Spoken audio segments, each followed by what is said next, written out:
Hello, friends. Welcome to the Expansive CEO podcast. We have got a really special episode. It's our first one today where we are doing a reading live with someone who you are absolutely going to love. So I'm so excited for this episode and for the discovery that we're gonna have through this and to see, just so you can have an example, like, what is it like when you get a reading, especially a reading from Lauren or from me? And what does it mean? And what are we actually going to dive into? And what kind of information do you get? That's definitely part of what we're doing. But also, I really want you all to meet and know our beautiful, amazing guest. So I'm going to go there in just a second. I'm going to first double back to our grand reopening relaunch event. So Lauren Ammon, as you've all heard over the last month, has joined Expansive CEO, and I'm so excited. And so we're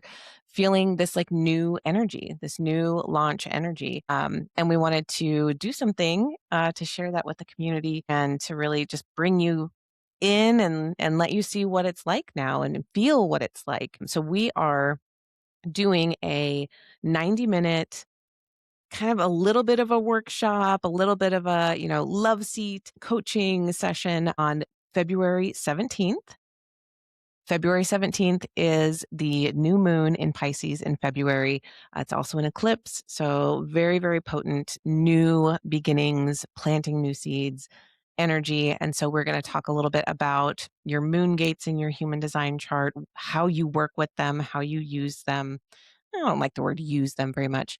How you work with that energy in your life because it is cyclical. And we're going to plant some new seeds. We're going to dream a new future together because that's how things change. That's how we transform. That's how we impact the world around us is by dreaming a new dream together. And this is a perfect, potent time to do that. Check the show notes for that. You will also, if you're on our newsletter list, you will get an email about that, or you've already gotten some. So February 17th at 1 p.m. Mountain Time, 3 p.m. Eastern. You can do the math for yours. Lauren, anything you wanted to mention about that? No, I'm super excited and really looking forward to allowing the opportunity to meet those within the community and bring this new energy in and keep it going. Yeah, Mm. absolutely. So speaking of new energy, Yes. I want y'all to meet my good friend, Stacey Davis, Mm. who I have had the absolute pleasure of, gosh, we've known each other for more than a year now. Mm-hmm. It was December of 2024. That's weird to say, right? That's Yeah, right. I Yeah. believe so. A lot has changed, sister. A lot has changed since that very first time we met, and we were in Mm. Malibu, California. I was living in Cincinnati at the time. Mm. You were here in Scottsdale. We met in Malibu, California. And now here we are in the same area. So I'm going to give you just a little intro and then I'm going to let you take it away. So Stacey Davis is an executive transformation mentor, a ceremonista, a podcaster, and the lead steward of Solunara. She serves as a steward of remembrance, a guardian of sacred space. She's an integration specialist and a soul-centered guide who has walked beside seekers, leaders, lovers, and visionaries for over 15 years. More than anything, and you're going to find this out, Stacey keeps it real and she knows how to Mm. feel, heal, and awaken the hearts of humanity. She's a powerful bridge weaving the world of ceremony into everyday life. And Stacey, I'm so excited. I'm so Mm. excited to talk about you in all the most beautiful ways. And I would love for you to just share a little bit more about your heart and what you do. Thank you, both my beautiful sisters, for having me here. I'm so excited to get a beautiful reading and just be in the field, this incredible feminine, the divine feminine. Yeah, when I think about the season of my life and the spaces that I hold, and it's really incredible. I would not have told you even 10 years ago that it would look like it does right now. It's been a beautiful and messy and painful initiation after initiation as I've been called forward. Today, I feel like my position really is to hold sacred containers A lot of my time is spent either in one on one transformational experiences or group transformational experiences and really keep us rooted in sovereignty, allowing people to connect to what that word actually means for them and for us as a culture, as the collective, helping people return back to their center, to their hearts, to love, to this earth. We've gotten so isolated. Many of us are really leading our lives from old conditioning and imprinting, and which is centered in through the perspective and the lens of fear. And so really creating an environment where they can begin to tap in with curiosity and exploration to uncover what do they want to believe? Where are their values? Like what matters to them? Are they really with wherever they are within that particular season of their life? Because we're just constantly evolving.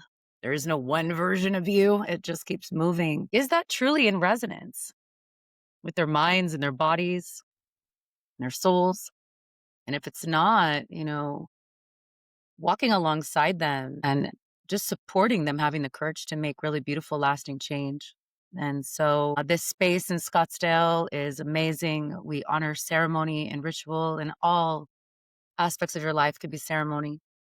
And we need more ritual and inviting the potential of being in Aini sacred reciprocity and in collaboration and co-creation with each other and beginning to define a new opportunity to be in business and how we don't burn ourselves out and actually having regulated nervous systems, why we live in abundance and prosperity together, supporting each other. And so really breaking through the zero sum culture into a new way forward, a new path forward. And so I'm the guardian of all things that are sacred and massive heart, big kid, mother of a beautiful little 12-year-old boy named Aiden. And yeah, a lover of play, of joy, music, dance, all the things. So grateful to be here. Thank you. Mm, Thank you. Thank you for sharing this time with us too. Like truly, I'm so grateful. mm. Stacey, you are, and you know this because you know a little bit about human design and gene keys a little bit, right? Like you've got like a touch of familiarity, but you're special. You are an emotional manifester. Manifestors are only about 8 to 9% of the population at large, and they are here to initiate. You are here to initiate from your creative spark, from your generative spark, and to really create new things in the world. And all the generators, the 70% of us that are either, half of manifesting and half pure generators, we all want that spark. We want like a manifestor spark is what we crave, is that initiation spark that says, here's something to respond to. Can you help me build it? And we're like, Yeah. either hell yes or no, not that one, but give me something else to respond to, right? So just being who you are, you literally walking into a room, you have a very special differentiated aura just from that very the moment you came into the world, Mm, you came in as this beautiful, special being. mm. So we are gonna start there, I think.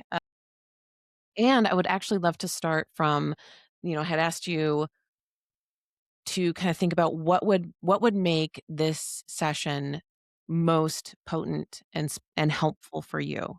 So I can read your question or read what you said, or do you want to reiterate it yourself, or has it changed in the last hour or so? I would love to. It's like I know my human design, and yet because of my past and because of the original imprinting and because of the environment that I was raised in and life experiences, I have created a lot of habits. Yeah.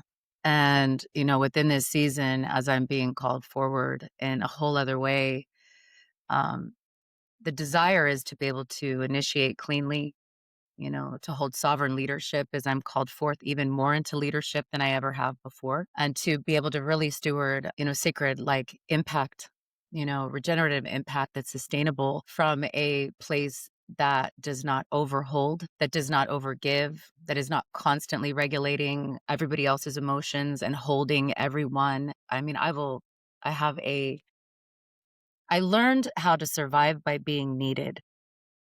Yeah. And I was raised in a way that it was like, it's been very hard for me to ask for help my whole life. Help has been like the hardest for multiple reasons. And so I've found that I've created relationships around me and experiences around me again and again that like I have to be bleeding with my leg severed off before support arrives. Mhm.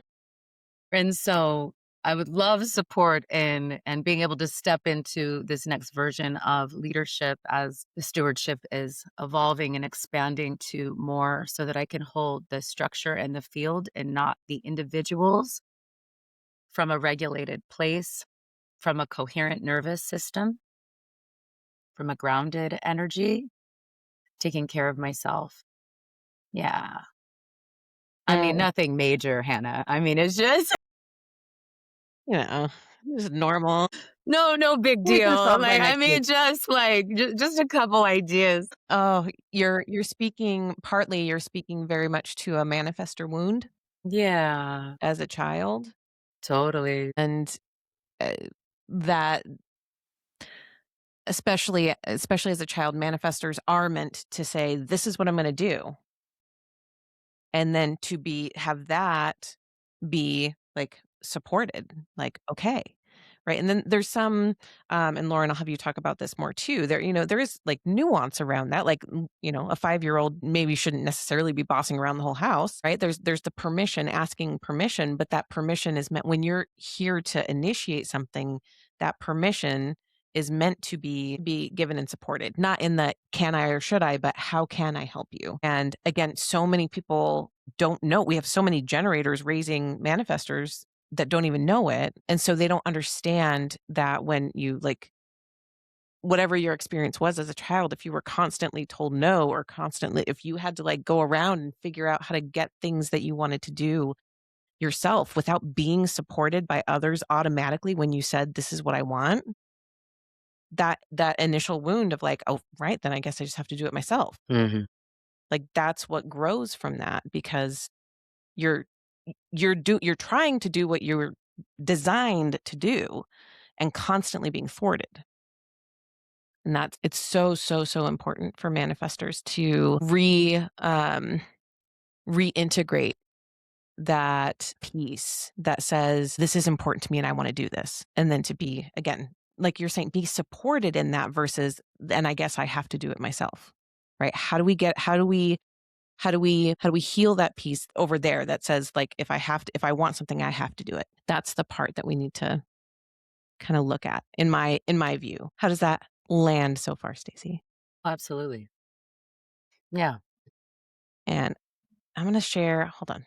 If you're just listening, we'll talk through the chart as much as we can. Yeah. But these ones, especially if we're doing a reading, these are awesome to watch on YouTube because you will see the chart and see what we're talking about as well. So I'm going to bring that up. Look at you. You're so beautiful. I love it. I love it. So, Lauren, Yes. tell us a little bit more about the manifestor aura, and what you see around that as well as, especially again, because a lot of what we experience as adults comes from that wounding as children. For sure. Absolutely being conditioned by our parents and through no fault of their own. And, it's just not understanding what energy our children were given and how that then connects or influences or affects us as parents. So, Stacey, you have said so many buzzwords since we started this in terms of, what actually really lives in your energy, your specific configuration of manifester, and also kind of the wounds that you're working through, and the conditioning that you've experienced in your life, right? Kind of going back to some of the things you've said when we're looking at kind of where you'll unknowingly start to resist your own powerful sovereign manifesting energy is that idea of you said something, and correct me with the words here, you know the desire to be needed, or like the safety comes from being I needed. survived by being needed. Thank you. Yeah. That's what it was. Survived by being needed. And as a manifestor, not knowing who you were raised by, your powerful energy actually repels others, right? It just is as an energetic mechanic, your manifesting aura repels, and that's not to say get out. What that is a matter of, hey, I'm here to initiate. I'm closing everything off in order to get the ball rolling. Mm. And for you, kind of looking at the openness, constantly feeling this outside physical pressure that you've got to keep going and never knowing when enough is enough, in this idea of safety and security, particularly at a young age when you didn't necessarily understand your mechanics, is I've got to hold on and I've got to prove I can survive in this environment that I have. The only way that I knew how to do that was to be needed, to overcommit, to give Mhm. this Mm.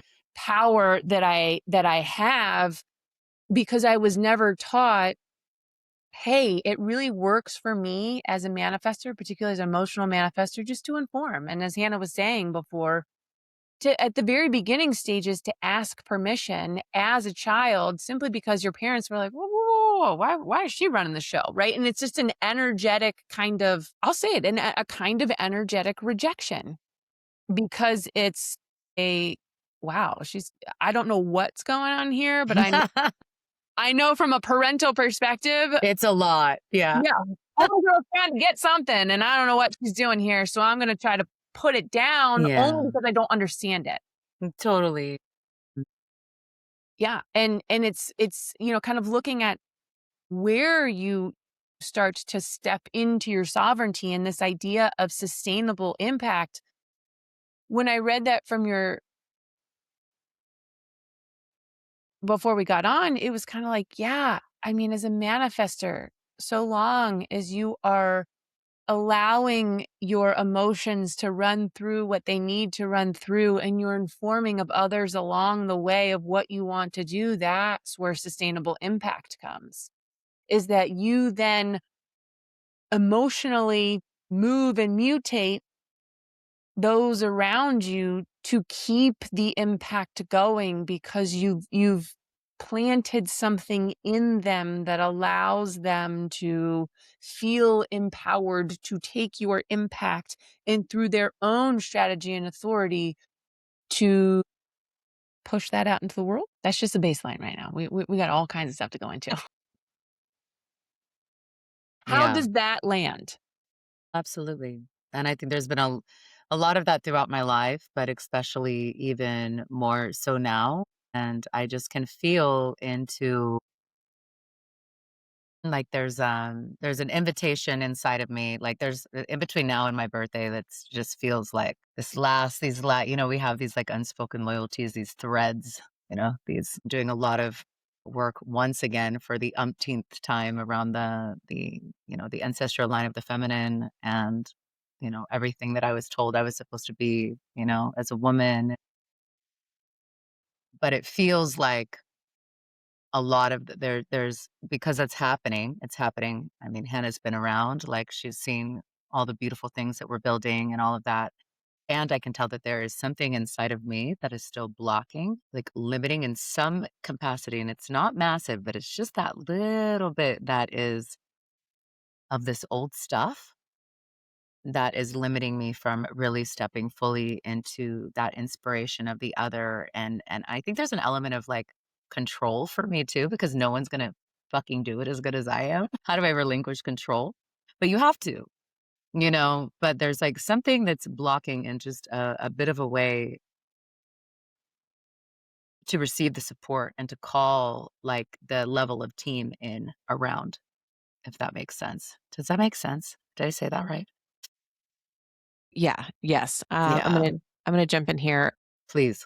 What, um I'm gonna say this in sort of a just like a Hmm. basic way, but what's making you angry right now? Gosh, you're such a brat. What isn't making me angry? Sacred rage. You want the list, Hannah? That's it. There's yes, well, as a I manifestor, mean, come on. Yeah, I okay. know there's a lot. Yeah, What is yeah. okay, so then let's point it a little more. As a Mm, manifestor, your themes are peace and anger. yeah. And so that sacred rage, that sacred anger is is part of the compass, right? It's like when anger is present, it's pointing towards something that you specifically are, something that matters very deeply to you. Otherwise, it's going to show up in some other way, bitterness or frustration or other things. There, you can experience those other vibrations. Like for generators, it's frustration. When I feel deeply frustrated, when I feel deeply powerless, that is very, like, that's my biggest signal that something has to shift. For manifestors, that's anger. So is there a pointed place? And you don't have to be super specific, but like, can you feel or find a place where that the anger feels like it's ready to move? If I'm looking within and because I think that so much of this is about where am I in right relationship with Stacey, right?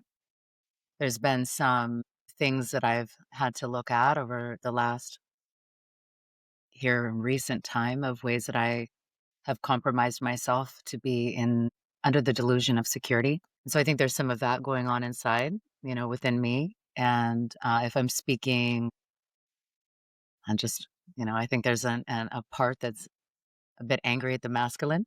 And I would say that there is definitely a part that is, um, I mean, I'm a seer. I feel everything, channel. So I'm dropped into the corruption of the macro quite regularly. And it's hard to not be in the anger that's on top of the deep grief. So, I mean, we got a few things. I mean, Mhm. Mhm. yeah, Yeah. I'm right there with you. Yeah, I totally feel that. There's the personal and the collective, and all of us who are on this path of self-recognition in any way, shape, or form are also on the path of becoming more and more sensitive,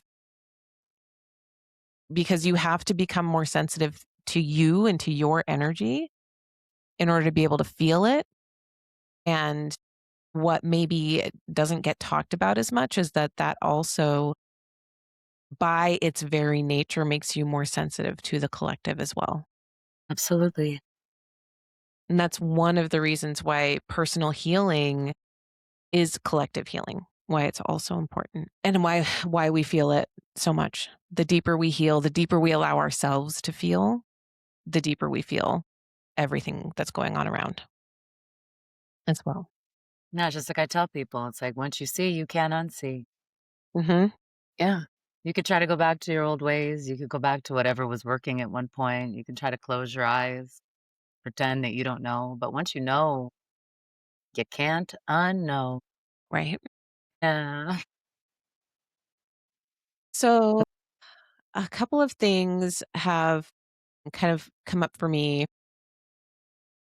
Lauren, I'm curious what you think too. The things that have kind of perked up for me have been looking at, Stacey, where you're undefined. Mm. So when we're looking at your chart right now, you can see you are a single definition, which means from your crown, you have a all the way from the crown down to the solar plexus, you have an unbroken chain, right? You go from crown to ajna, mind, third eye, ajna to throat, throat to G center, self center, and then also throat to solar plexus. I can like not have a broken line going all the way through. So that means, one, you're a single definition. We can talk about what that means in a moment. But that's also what creates, your lit up centers, or centers that are white on the chart. You do have at least one gate in each one. So you have some of your own energy in each of these centers, but they don't connect via, the other side of any of these channels. So they're undefined. And where we're undefined is where we where we are constantly taking in information from others.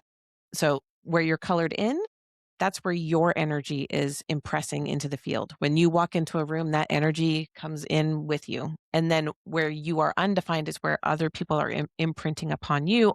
Or the other way I like to say this, and especially for someone like you who is very sensitive, is where you're reading. That's where Mm. you're reading the field because Mhm. it's coming in into your aura. So this, Lauren, the ones that were really coming up for me, one, the sacral for sure. And you mentioned the pressure, but your ego center and your spleen were the two that were really coming up for me, and asking about finding and creating security.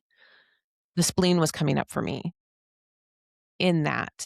And the ego, the proving, that all comes from Mm. the ego center, and we can maybe Yeah. talk about that a little bit more Mhm. too. But Lauren, what do you feel from that, or does that match what you were feeling? I'm curious. Yeah, I always think it's super interesting that healers like Stacy, like yourself, have the open spleens. Is that it when working from the wisdom of open centers, it's being able to decipher, um, in this particular instance, when it comes to the spleen, who's healthy and who's not. And Mm. by healthy, I do mean physically healthy, though I think that can translate to other areas. However, it can be a very strong conditioning field. And based on Stacey, what you've shared with us is that you've done a lot of work to uncover this.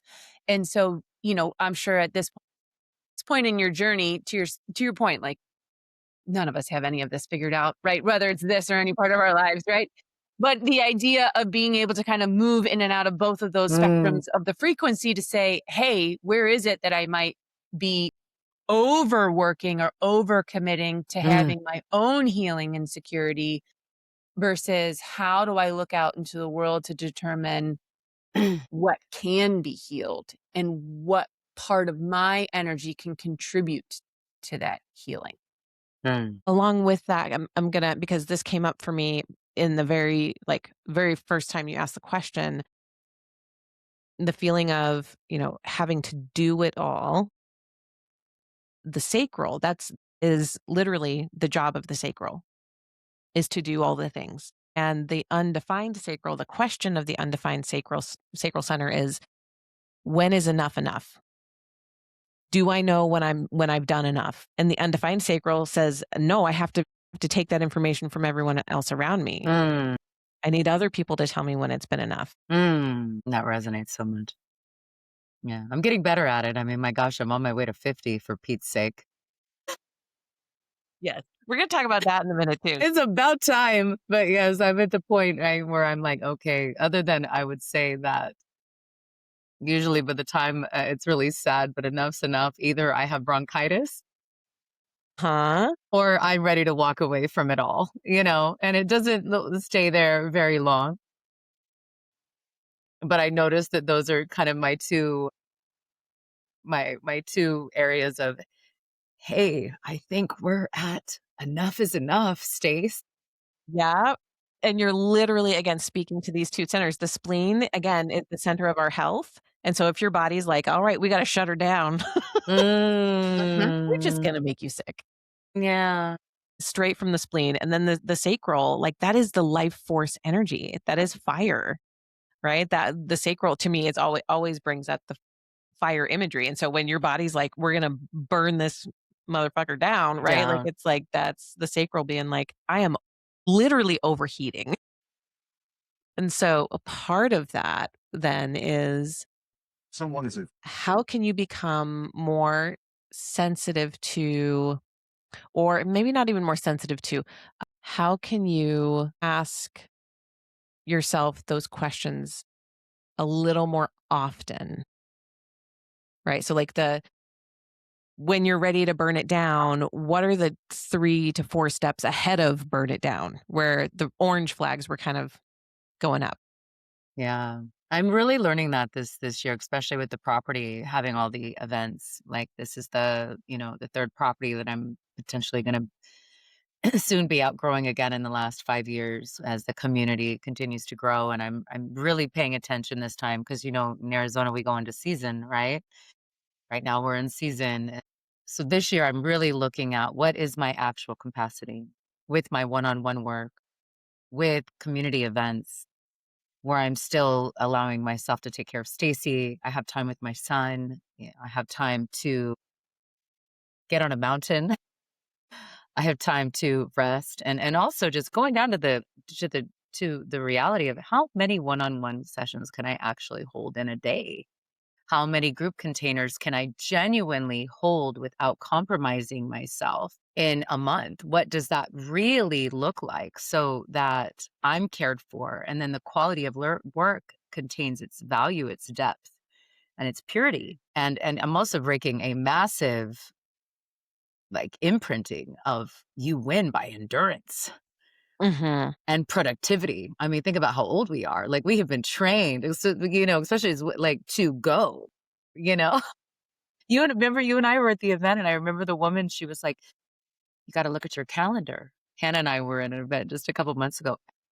Those 15 minutes that you're resting, do you know how much time you could be implementing an entire more, this whole other aspect of delivering results? And I'm like, that feels horrible to my body. And I was so grateful for that because that means we are moving out of that. And when people are saying that to me, my whole entire field and my nervous system is like a strong no.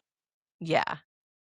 Mhm. Yes. Mm. Such a good point. Literally, even in that event where, I mean, again, I'm a manifesting generator, and I have a lot of go energy, and I was feeling super drained. It was like, Mm. there's too much. Mhm. My enough is enough was hitting. Yeah, I was gonna say, spoken like either a not self-generator or a conditioned manifester or projector. Yes. Right? Mhm. So the wisdom of those centers again, and you have your own energy. In the spleen, you actually have some really potent energy. The 57, gate 57 is in your Pluto placements. Right there at literal birth, death, transformation, um, on 57 there. And then gate 50 is here in your conscious moon, which again, this is your moon placement. We won't talk about that super in detail, but that's something that you're going to feel every single month. You're going to cycle through your moon gate just on a regular basis, and you're going to feel the energy of that. Let me see if I can actually pull that one. And it will wax and wane with the moon. So during a full moon, you'll feel the energy of your moon gates stronger. And so you can almost, once you start noticing it, you'll start to feel the cyclical energy around those particular gates. And you're kind of like, there it is.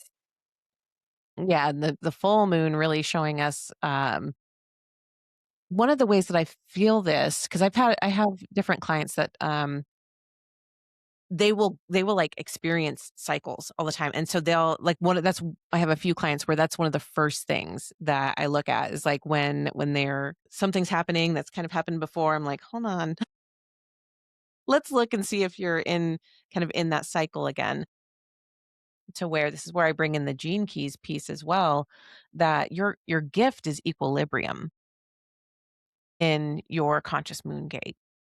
And again, it's on this undefined spleen, but the shadow is corruption, either overloaded or irresponsible. Overloaded is the repressive, where it wants to shut down, it's too much.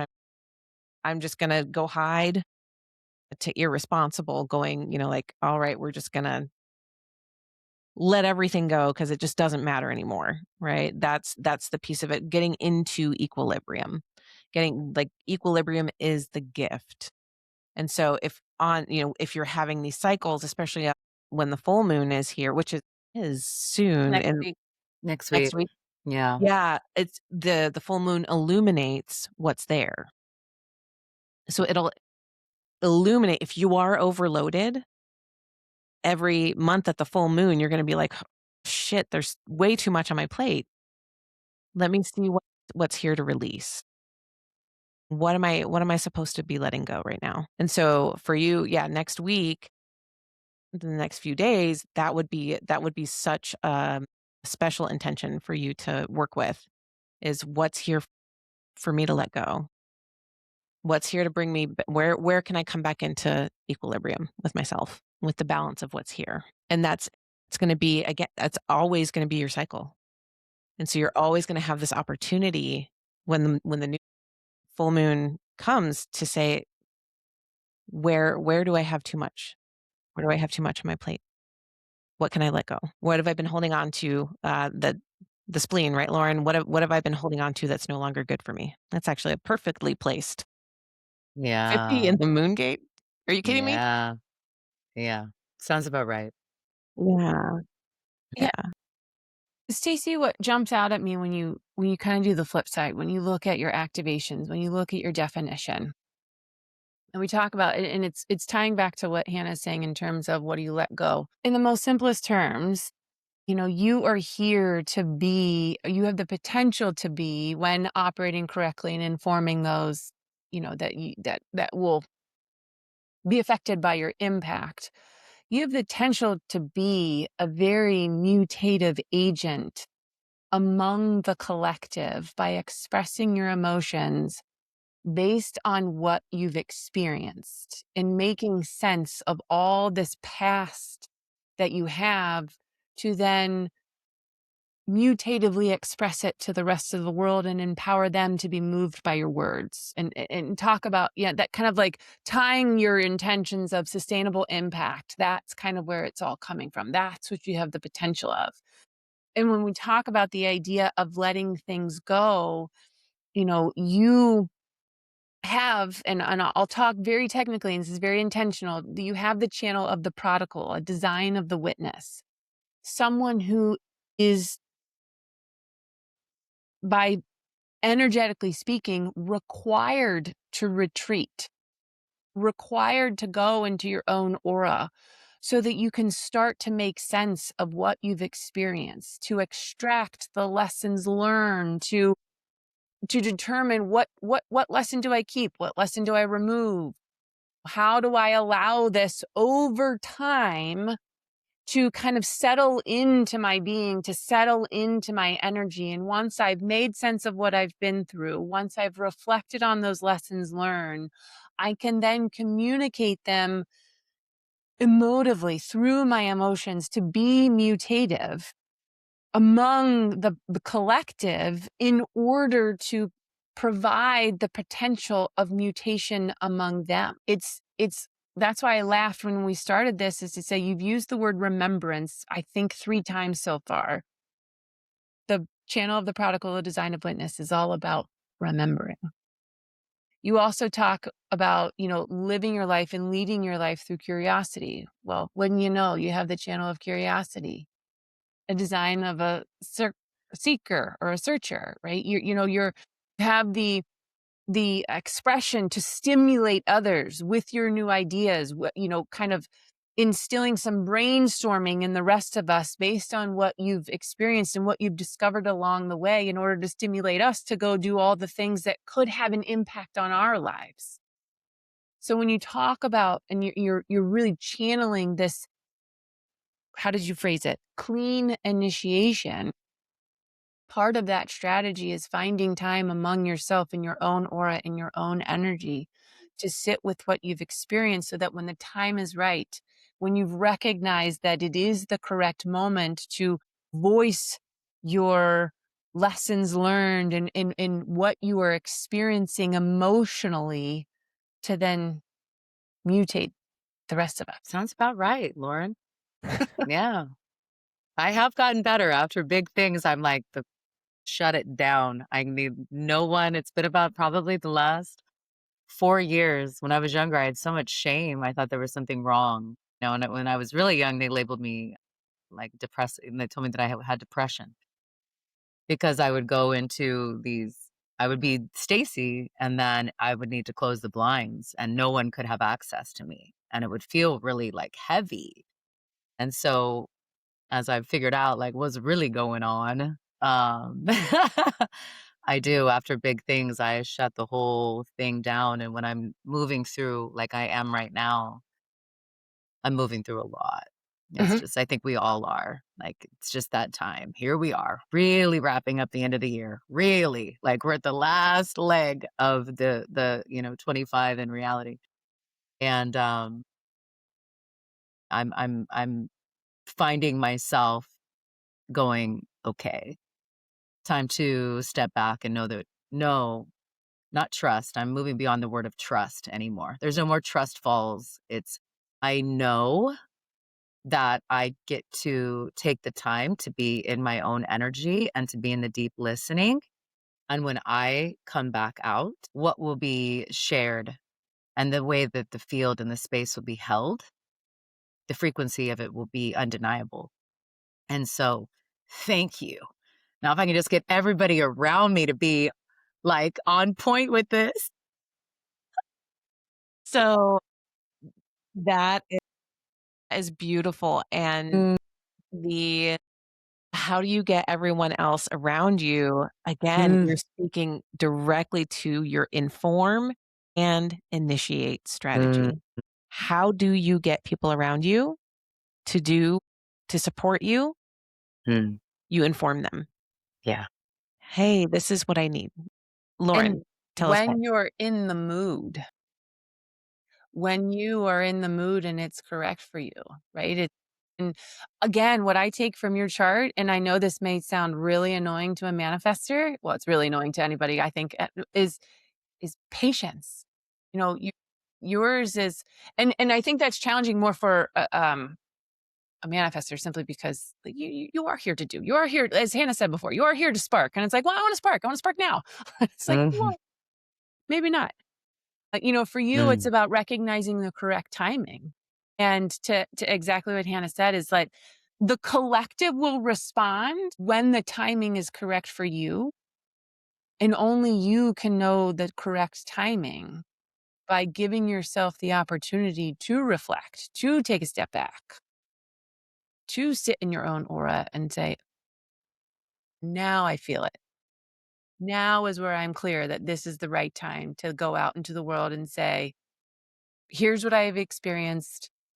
I'm here to move you. And this comes from Stacey, this right here, the 1222, when you ask about like really cleanly initiating. Again, that language is so perfect for you because you're a manifester. But this is your manifestation channel. The 1222 is your channel. It also attaches you to your authority of your emotional authority. And so I can't remember exactly, Lauren, I'm sure you know this one. Like, what is the type of wave on the 1222? How does it show up? This is an individual wave. So it'll be, Stacey, you probably feel most even keeled a lot. And then you'll spike up and keep going, spike down, spike up, spike down. And it's just kind of this up and down. And you might, you may not necessarily notice yourself, but throughout your life, you may have heard other people say that you're moody or they may comment Mm, on your maybe moodiness. Yeah. So there that's how might it have will been a show up. little bit of that. Yeah, and kind of going back to what you're saying in terms of depression, based on your energy, it is normal for you to get into bouts of melancholy and normal for you to get into bouts of just sadness. And Mhm, and it is a chemistry. It is simply just energy that is not moving a lot right now. mm, And over time, the wave will spike up or spike down. And one of the most beautiful things, and I'm not saying this is easy, but one of those beautiful things is to recognize that it is a natural part of your journey. It is a natural part of your energy. And that's where your creativity really lives, is in the down moments hmm, and allowing yourself enough time, to your point, not trusting, knowing that the mood will shift, the wave will rise, in order for you to see differently, in order to gain more emotional clarity. so What's hit good. What's hitting for you, Stacey? Well, I mean, you two know a thing or like you guys both know a thing or two. Few. Thank you. It's a couple.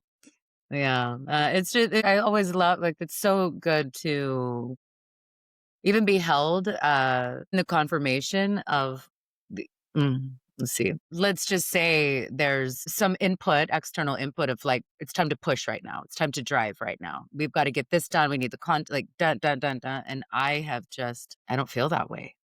Mhm. I don't feel that way right now. That's not how I feel. And it's like the highest essence of me, the one that's taking up more space than all that they kind of told me I was supposed to be, just knows exactly everything that you just said out loud. I'm way more potent when and in my authority and in my power when I've had the time to be by myself, to be in the deep listening. And what I know about me is I know when I know. And then I move and I go all in and I don't do anything at this age, my whole life, but especially at this season of my life. There's nothing that I touch that I've decided that I'm going to make a priority. I'm going to actually invest my gifts and my love and my time and my energy into that. I don't put everything that I have into. If I'm going to leave my imprint on anything, it's going to have, I mean, I do everything from my heart. And so I feel very confirmed in my process Mhm. and exactly where I am. And it feels like not that I needed your permission, not at all. And it just feels nice to recognize that the permission that I've been giving myself to be right here, right now, and not driving forward, trying to produce something when it doesn't feel like it's authentically time is exactly dead on. Yeah. Manifestors have to rest. There's the creation and then there's the rest. Hmm. And so to honor your rest cycle is what keeps you from burnout. That's what does it.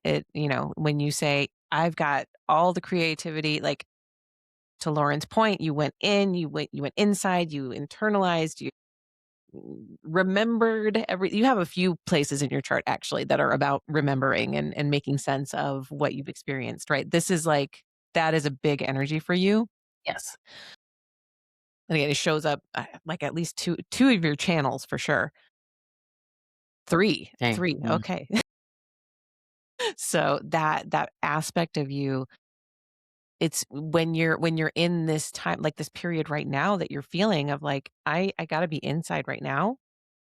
That's everything about your design telling you, yeah, this is your rest period. This is your cocooning. And when the time is right, you open up.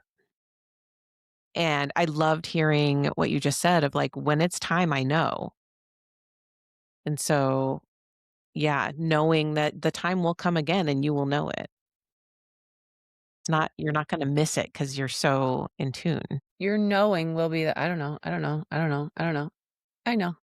Hmm. And when I really look back, it's always been that way. Inspiration. I have the visions that I hold for us is vast. And then I really need people around me to go, okay, yeah, let's start right here. Like, let's go right here. This is incredible. And yes, let's go right here. And they just come through and they come through very, very, very, very, very strong. And also thank you for the awareness or the reflection on I've kind of had a little bit of as I've been navigating this time of maybe some overexposure or allowing too much access externally, recognizing that that is my gift. And that's why my life has unfolded with the very unique, interesting, we'll call them all interesting. We're not going to deem anything good or bad at this stage in life. I learned so much through all of it, but my life has been what my life has been because I am here to share my story in a way that people can feel and to allow access to relate and identify and then to help us move into like, okay, so that was the experience. Let's move back into the joy. Let's move back into celebration that that happened. And where are we going to, we're going to choose to pull from the wisdom that that created inside of us, the depth and the contrast so that we can be more evolved human beings, so that we can love each other, love ourselves more deeply, so we can love each other and hold each other. Yeah. Mhm. Oh my goodness. Mm. Okay, so I'm going to offer you a little homework if you're up Mm, for that. yes. Nothing different than what I already said before, Mm, especially in this next full moon. However it feels good to whatever shedding ritual feels good for you to sit with what am I letting go? How do I come back to equilibrium? Your system is asking for equilibrium in a lot of ways, right? And so just asking, where is it? Spirit guide me to where the things, what else can I let go? What else will bring my boat back mm. to even keel? Does that feel easy? Yeah, Good, I've got a pinky swear the good. homework will be in completion the night of the full moon, No happily. problem. You don't have to make any promises. Any time between now and the full moon is good. We're getting close. It's fine. Just when it feels good to sit with that knowing. And then we didn't get to this part that I think is really, really important and powerful for you, but you are two just under 2.5 years away from your Chiron return, which is super important for you as a 4-6 profile. That 6 line goes through a full mutation at your Chiron return. And so you are literally going to step into the next phase of life at 49. You're And probably already feeling it a little bit. I am. Oh, yeah. yes, yes, the Oh, things yeah. that are your big project that's right on the horizon, I have been feeling that since the moment you told me about that. I'm like, oh, Yeah. that's the what's next And energy. the timeline that you're saying is exactly the way that it's shown to me that Mhm. yeah. Yes. So Mhm. that would be another space. Like if we had more time to dive in, I would dive into your 4-6 and Mm, into your Chiron that's coming, the energy that's coming. So, but we gotta let it, we gotta stop somewhere. Otherwise we mm. go forever. Is there anything I would love for you to share because you do have a lot of things that happen in town locally Mm. in Scottsdale, technically, which is just north of Phoenix for anyone who's not familiar with the Arizona, Phoenix metro area. You have so many beautiful things that you do in person, but is there anything else people can tap into who aren't local? How can people find you? Yeah, we are just stepping back out on social media. I've taken a nice 2.5 year break. It's been fabulous. But you can find us on Instagram at solunara.sanctuary, stacy.solunara. There will be a lot of different things very soon coming. We'll have a lot more access to people that are globally present, and then the podcast Voices of Soul will be released. Probably we're going to start releasing those in probably about 30 days, and so you'll be able to find us on those. Hannah, you guys will be guests on that as well. So, yeah. Beautiful. Well, those links are in the show notes, so you Mm. can go and grab those and follow along with Stacey's journey. Like I said, she's got some really awesome things coming up soon that are going to be really impactful. And you'll see it when it's time. You'll see it. Keep your eyes open. Absolutely. So, and as just a reminder, one more time, we have our special reopening event happening February 17th. So, from the time this episode is launched, just a couple weeks. That information is in the show notes as well. Stacey, thank you so much. Thank you, my beautiful sisters. Amazing. Yeah, love you so much, and we will see you next time. Yes. Bless up, family. Bye, friends. My friends.